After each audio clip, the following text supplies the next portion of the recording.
Hola a todos. En este video explicaré los sistemas procedimentales, un tema del derecho procesal civil romano. Sin más que decir, empecemos con la explicación. El procedimiento civil romano conoció tres sistemas distintos. En los inicios de Roma hasta el siglo I a.C.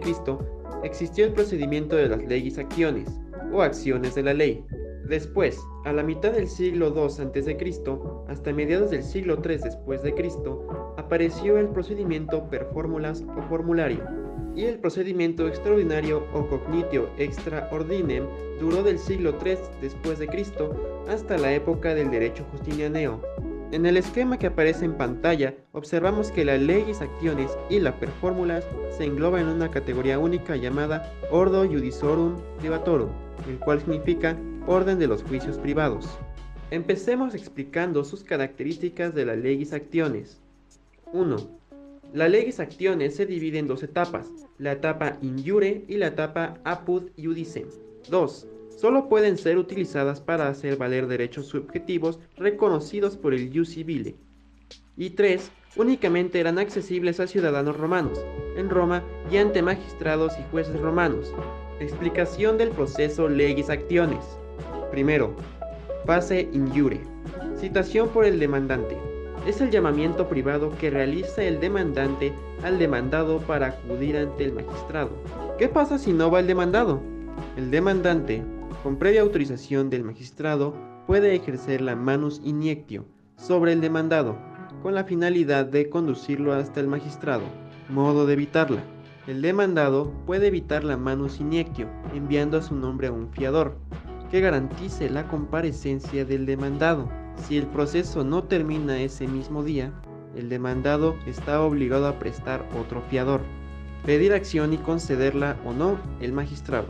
El demandante es el quien tiene que pedir la acción. El demandado no tiene participación en este proceso. El magistrado concede o deniega el proceso. Si es negada, el proceso nunca inició. Posible confessio in iure. Puede que se paralice el proceso de manera definitiva. Si el demandado reconoce y acepta todas las pretensiones del demandante, litis contestatio. Es el momento intermedio del proceso.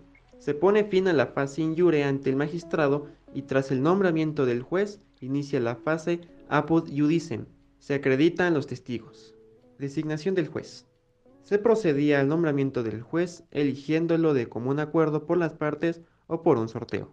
Segundo, fase apud iudicem.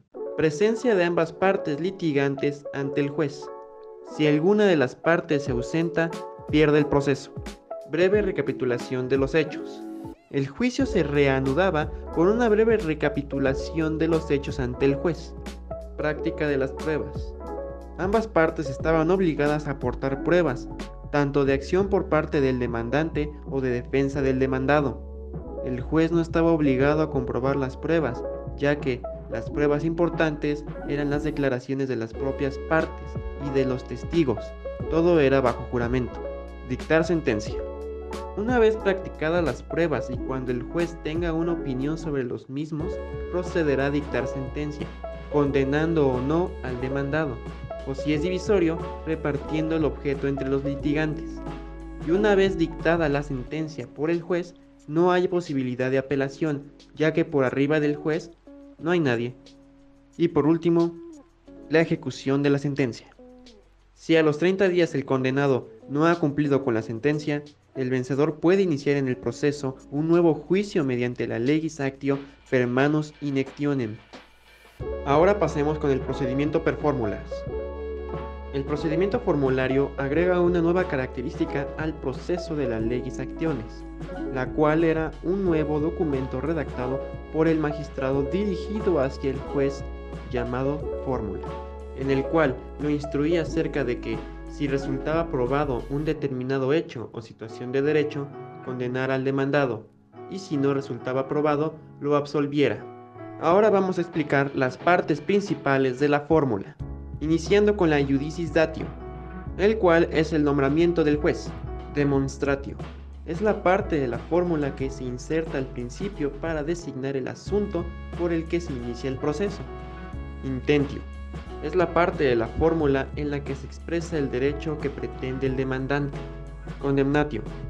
es la parte en donde se otorga al juez la facultad de condenar o no al demandado, ya sea por una cantidad cierta o incierta de dinero. Adjudicatio es la parte que solo se incluye si es un juicio divisorio, ya que permite al juez adjudicar algo a alguno o a todos los que actúan como litigantes.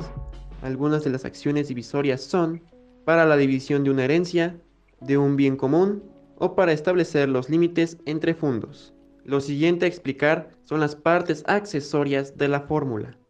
La prescriptio. En el caso de existir la prescriptio, se sitúan al inicio de la fórmula y consisten en la advertencia que el magistrado hace al juez señalándole una circunstancia para que la investigue. Y por último, la exceptio. Es la parte extraordinaria que permite al demandado oponer a la acción del demandante y hacer una alegación que le hace rechazar dicha acción.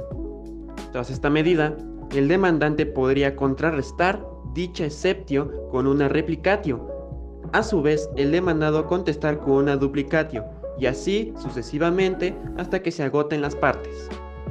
Ahora vayamos con la explicación del proceso per fórmulas. Comenzamos con la fase in iure, la cual esta fase empieza con la editio actionis.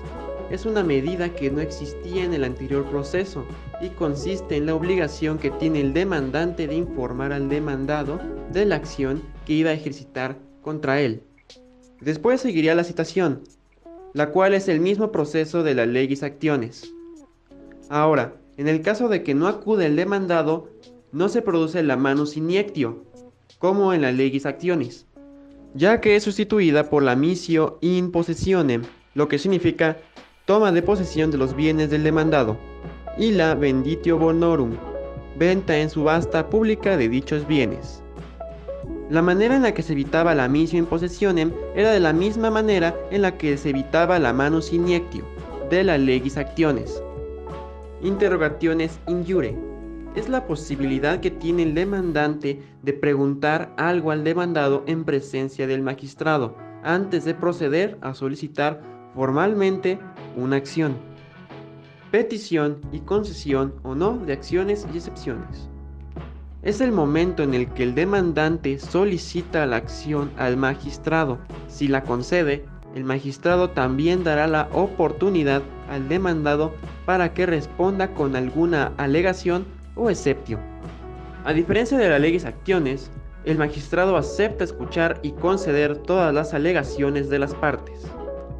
Modos de paralizar y concluir el proceso. Antes de llegar a la redacción definitiva de la fórmula y la litis contestatio, el magistrado otorga la oportunidad a las partes para que paralicen el procedimiento con cualquiera de las tres siguientes medidas. Las medidas son la transitio, que es el acuerdo entre las partes litigantes para paralizar el proceso, la confessio in iure, que vimos anteriormente con el procedimiento de la legis actiones, y la iusirandum in iure. Ahora se pasa a la redacción de la fórmula. Si no se paralizaba el proceso con el paso anterior, se procedía a la redacción de la fórmula, la cual ya expliqué anteriormente. Por último, de la fase in iure es la litis contestatio. Es el mismo proceso de la legis actiones con la diferencia en que el magistrado le otorga al juez la fórmula escrita. Segundo, fase apud iudicem. Seguimos con la práctica de las pruebas.